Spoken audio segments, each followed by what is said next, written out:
Greetings and welcome to Road to Guitar Mastery, the ongoing show where I attempt to master the guitar by breaking it down into its most fundamental pieces. Let's say you just watched my last episode and went through the arpeggio mastery checklist, and now you have a solid foundation for an arpeggio shape. Well, what now? And more importantly, how can you expand that knowledge to cover the rest of the diatonic chords? The answer is shape translation, and that will be the topic of today's episode.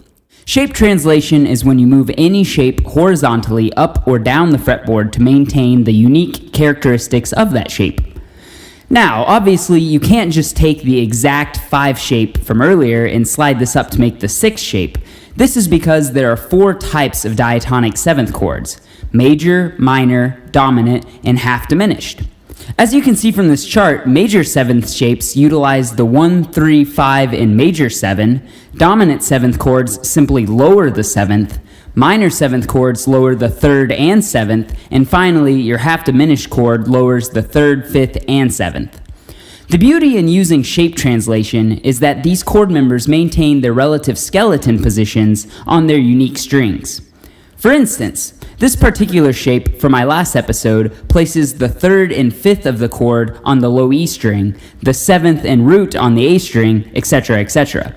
If you use shape translation to slide the shape up to the 6th chord, the 3rd, 5th, 7th, and root of your 6th chord will be all on the same string as the previous 5 chord. This is true for every chord member in the shape. They will, however, shift fret position slightly depending on their chord quality. The trick is to learn the 4 variations. For the 1 and 4 chords, use the major 7th variation. For the 2, 3, and 6 chords, use the minor 7th variation. For the 5 chord, use the dominant 7th variation. And finally, for the 7 chord, use the half diminished 7th variation.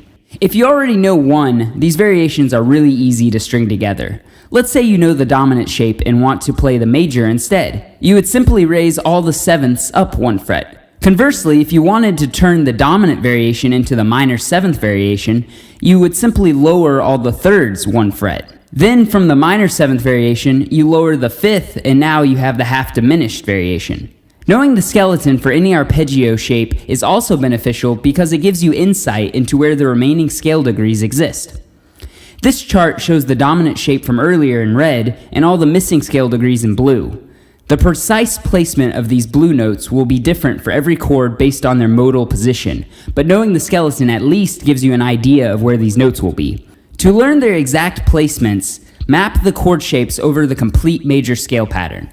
Through this process, you'll notice certain traits about each chord, like how the 2nd scale degree of the 3 chord is only half a step away from the root, giving it that very distinct Phrygian sound, or how the 4th scale degree is raised in the 4 chord, creating that dreamy Lydian sound. Another benefit of shape translation is you end up using the exact same picking pattern for each chord. Meaning that if you've already learned the dominant 7th shape, it will be 10 times easier to learn the remaining diatonic chords because you won't have to focus on your strumming hand.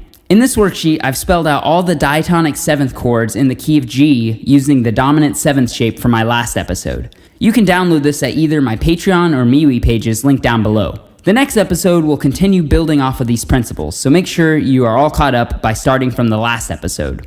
I hope this was helpful, and if you have any questions, comments, or concerns, let me hear it in the comments section. Thank you so much for tuning in to Road to Guitar Mastery, and I will be back with another episode very soon. Take care, everyone.